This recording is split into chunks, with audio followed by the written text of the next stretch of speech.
আসসালামু আলাইকুম বন্ধুরা, কেমন আছেন? নিশ্চয়ই অনেক ভালো। আমি আলী ওমর চলে এলাম নতুন আরও একটি ভিডিও নিয়ে। যাদের ঘন ঘন এলইডি লাইট কাটে, আজকের পড়তে আর কাটবে না। তো একটি অসাধারণ টিক্স নিয়ে আপনাদের মাঝে আজকে চলে এলাম এবং শেয়ার করব। আমরা জানি যে বাজারের সবচেয়ে নিম্নমানের যে এলইডি লাইটগুলো আছে, এই এলইডি লাইট আমরা কিনে আনি থাকি 80 থেকে 100 টাকার ভিতরে। আদৌ এগুলো কিন্তু আমাদের বেশি দিন লাস্টিং করে না। তো একটি টিক্স শেয়ার করব, সেই টিক্স আপনারা ফলো করলে আপনাদের লাইটগুলো আপনারা অনেক দিন ব্যবহার করতে পারবেন। তো সেই টিক্সটা হলো, তার আগে আমি এই যে নষ্ট এই প্যানেল দিয়ে আমরা কিভাবে লাইটের যেই স্থায়িত্বটা আরও বাড়ানো যায় যাতে লাইটটি না কাটে, সেই ভিডিও নিয়ে পরবর্তীতে আপনাদের মাঝে আমি আসব।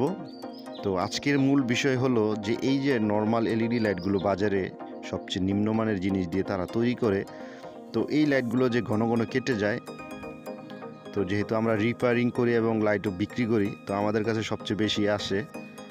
তো আজকে আমি আপনাদের একটি টিক্স শেয়ার করব। ওই টিক্স আপনারা ফলো করলে অবশ্যই আপনাদের লাইটগুলো আর কাটবে না।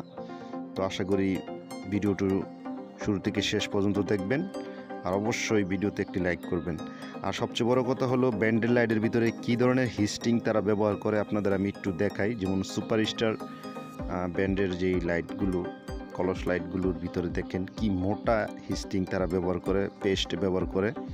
আসলে মূল বিষয় হলো হিস্টিং যত ভালো হবে লাইটের টেকসই তত ভালো হবে। তো আজকে আপনাদের যেই টিপসটা শেয়ার করব আপনাদের মাঝে, এটাও একটি পরীক্ষিত টিপস। তো চলেন আপনাদের সেই পার্টসের সাথে পরিচয় করাই দেই। এটা হলো একটি সিরামিক রেজিস্ট্যান্স 5 ওয়াট 2.2 ওহমস।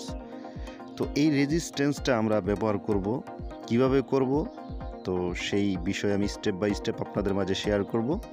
তো অবশ্যই ভিডিওটি কন্টিনিউ করবেন। তো আগের একটি ভিডিওতে আমি 22 ওহম রেজিস্ট্যান্স আর একটি ডায়োড দিয়েছিলাম, একটি লাইট মানে টিপ শেয়ার করেছিলাম। ওইটাও খুব ভালো।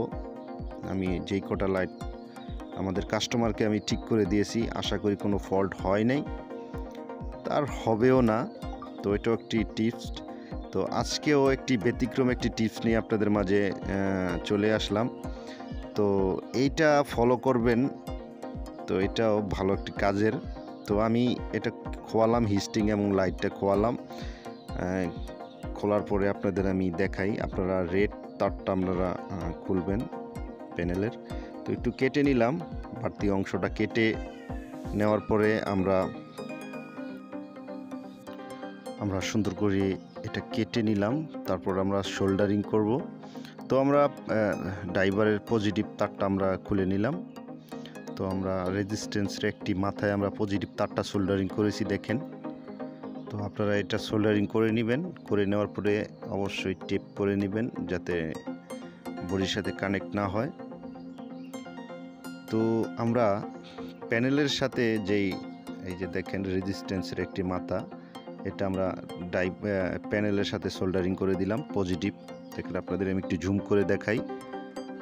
তো ভিডিওটি যদি ভালো হয়ে থাকে তাহলে একটি লাইক করবেন, আর যারা এখনও চ্যানেলটি সাবস্ক্রাইব করেননি প্লিজ ভাই সাবস্ক্রাইব করে একটু পাশে থাকেন।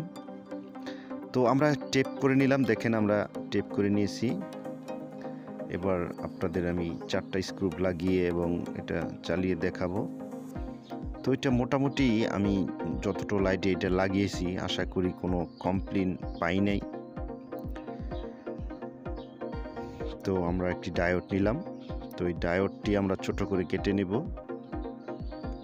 তো এই ডায়োড আমরা নেগেটিভ টার্মিনালটা ডায়োডের আমরা প্যানেলের সাথে সোল্ডারিং করলাম। তো এবার সাদা ওয়্যারটা যেটা আমাদের নেগেটিভ ওয়্যার, সেটা আমরা ডায়োডের একটি প্রান্তে আমরা সোল্ডারিং করলাম, যেটা আমরা পজিটিভ লাইন ধরে থাকি। তো আমাদের কাজটা কিন্তু কমপ্লিট। এই হলো লাইট, আলো। তো সবাই ভালো থাকেন, সুস্থ থাকেন, আল্লাহ হাফেজ।